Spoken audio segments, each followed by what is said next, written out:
who's in and out of the first Democratic debates. Very straightforward headline. Just kind of tells you what you can expect. Who's in and out? Well, who's in and out? We're about to find out. I don't fucking know. Wouldn't it be weird if I knew already? And I'm like, you guys, there's some surprises. I'll give you a hint. I'll play a song, and that song's a hint. But I have no idea what it might say. I might have made it. I don't know. I might have made it. I might be up there. In which case, I hope I do well. There's some people up there where you're just like, if they can get up there, I feel like literally anyone can. I feel like anybody could just get on that stage. Who's in and who's out? Zach Montalero is going to tell us. A prominent governor running in the Democratic primary is at serious risk of getting shut out of the party's first presidential debates, while a mediation guru and obscure tech entrepreneur take the stage for the most important event of the race so far. So I'm guessing they're referring to Marianne Williamson and Andrew Yang. I don't know if I would refer to Andrew Yang as obscure. I don't think that's accurate. I'm not, I'm not the biggest Andrew Yang fan in the world. We've talked about that, but I wouldn't. I mean, he has a best-selling book, doesn't he?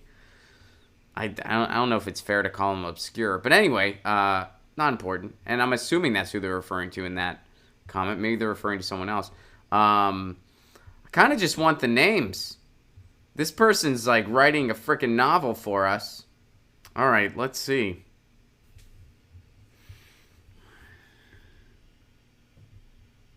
Don't they just give us a list? Why wasn't this article just a list of names? Like, why do we need... Oh, okay, all right. This article's really fucking long, and they don't even just tell us who the names are.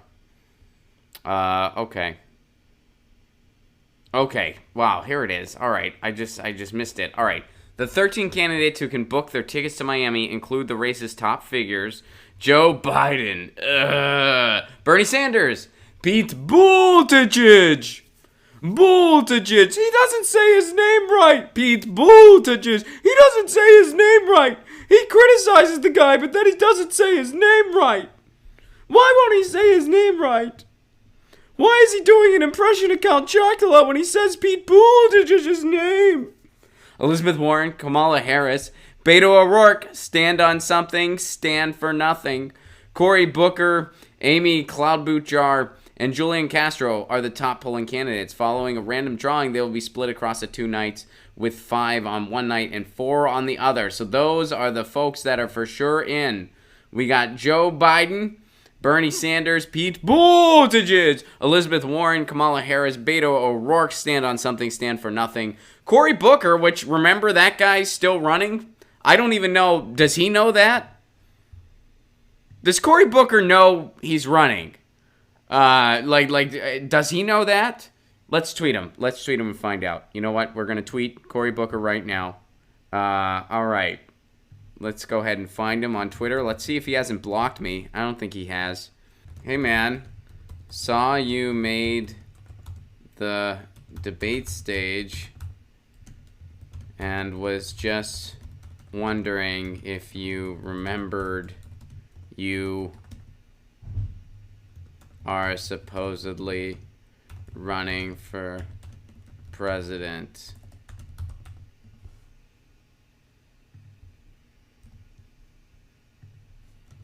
Thought. Okay. All right. So let's see what he says. He might not know. I mean, I'm not a big Cory Booker fan, so I feel like I just maybe did him a favor. Man. All right. Well, whatever. I mean, he has the right to run. That's his choice, and maybe somebody needed to remind him. What if he replies to me and he's like, "Oh shit," and I'm like, you can still not. It's okay if you don't. But I mean, I'm letting him know. All right, so they're the top polling candidates. Following a random drawing, they will be split across the 2 nights, with 5 on one night and 4 on the other.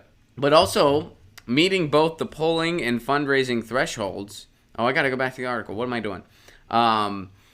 Meeting both the polling and fundraising thresholds are Tulsi Gabbard, Jay Inslee, and 2 lesser-known figures, Marianne Williamson and Andrew Yang. They're both well-known people. I don't know why the author of this article insists. they're not in politics. Like, they're not in politics, but they're both very well-known people. And by the way, I have strong disagreements with both. I disagree with Marianne Williamson on healthcare. She's not for single payer. I disagree with Andrew Yang, on wages and a lot of other issues too. But they're both, like, to say he's obscure and to say like they're not known, like they're known, they're just not in the Beltway. I mean, I'm nitpicking, but I mean, I don't know. I just don't think that's fair to either one of them. Like, I mean, I don't know. Like, is that? I'm pretty sure Marianne Williamson has over 1 million followers on Twitter. She's not an unknown entity. And by the way, there's a lot of presidential contenders who have a lot less than that and who suck on Twitter. By the way, we're gonna be talking about John Delaney later in the show. Speaking of which, anyway, it's just me noticing that.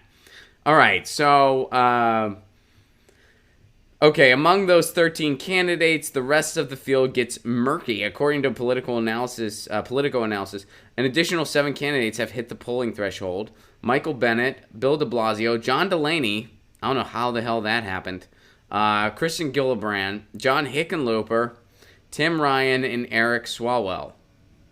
That list does not include Bullock, who Politico has previously believed to have qualified.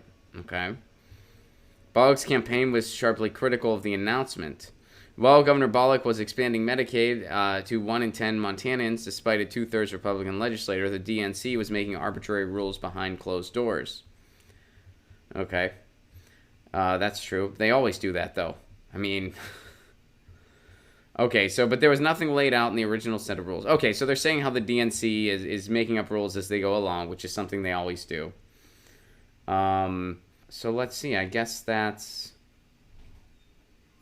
So if Bullock does ultimately qualify, that would make 21 candidates who have met at least one of the 2 criteria. The DNC has repeatedly said it would limit the first 2 debates to 20 participants, and it has outlined a series of tiebreakers to trim the field. Candidates who have not crossed both thresholds will be sorted by their polling average, which is calculated by taking a candidate's top 3 highest polls, so long as those polls are from different pollsters or from the same pollster in different regions. So the polls, they separate the polls, and then you poll the polls, and then you poll the polls, and we determine who gets on the stage. So far, no candidate who has only crossed the polling threshold has a polling average higher than 1.5%. 3 of these candidates have an average of 1.3%. Gillibrand, Hickenlooper, and Ryan. Yeah, because who looks at any of those people and goes, yep, that's my person. That's the guy who got booed off stage in California and told a really creepy story about watching porn with his mom, John Hickenlooper. That's my guy. That's my guy. I want him to rock this. I just connect with him when he's telling me how we can't have healthcare and then talking about watching porn with his mom. That's like what you expect from a creepy person sitting alone at a bar where like the news is on just randomly and they're sitting alone. They're like, we can't have universal health care, but this one time I saw a porn with my mom. And you're like, yeah, I don't want to talk to you right now. I think I'm going to go over here. Who's ever met that person and been like, you should run for president? I am inspired, sir or madam. All right. Okay, so their polling sucks, and, I get it. All right, Representative Seth Moulton, Wayne Massam, and former Senator Mike Gravel has not crossed either threshold. I'm a fan of one of those, Mike Gravel. They appear unlikely to hit the polling threshold based off past results, and because 20 candidates have hit the polling threshold, it is impossible for them to qualify through donors alone. All right, well, I really want to see Mike Gravel get onto the debate stage. Because it'd be great to just hear him dismantle Joe Biden again. Like he did in 2008. Be cool to see him do that again. And that's why he wants to get there, by the way. Mike Gravel, he knows he's not going to win. He wants to support Bernie and Tulsi, but he's like, I need to be on that debate stage to push the whole thing to the left and to call out these establishment candidates, because he would be calling out the establishment candidates with absolutely nothing to lose. All right, so that's what we know so far about this article. So, and here we go. The candidates will be split into 2 groups, one of high-polling candidates and one of low-polling candidates. Those 2 groups will be evenly and randomly divided across the 2 nights. Well, so that's good at least that they're not just keeping them all together. So that way you get a mix of candidates each night. So it's not like the big names are all just together for one night and the smaller names are not, you're going to have a mix of names. So that is a good thing. That seems like a good thing. And right now, again, the folks we know can already plan their ticket to Miami. Those folks are Joe Biden, Bernie Sanders, Pete Buttigieg, Elizabeth Warren, Kamala Harris, Beto O'Rourke, stand on something, stand for nothing. Cory Booker, does he know he's running? Dude, I'm running for president. Amy Klobuchar, Julian Castro. All right. They're going to be split across 2 nights. And then the rest of the field gets a little murky. Are we going to see porn mom dude, John Hickenlooper? Are we going to see I really suck at Twitter and I'm pretty much a Republican, why don't I just join their party, John Delaney? Are we going to see Kristen Gillibrand? Are we going to see Bill de Blasio, the dude that his own city that he's a mayor of begged him not to run? We can only wait in anticipation. So there's some breaking news for you. There you have it. And it's going to be happening soon. All right. Exciting stuff. Debates. We're already upon them because our election seasons never end. They just keep going. Get your news on with Ron. Don't you want to know what's going on? We're getting our news on today. Get your news on with Ron. Don't you want to know what's going on? We're getting our news on today. You can tweet me an article at Ron Placone. We'll go through it together and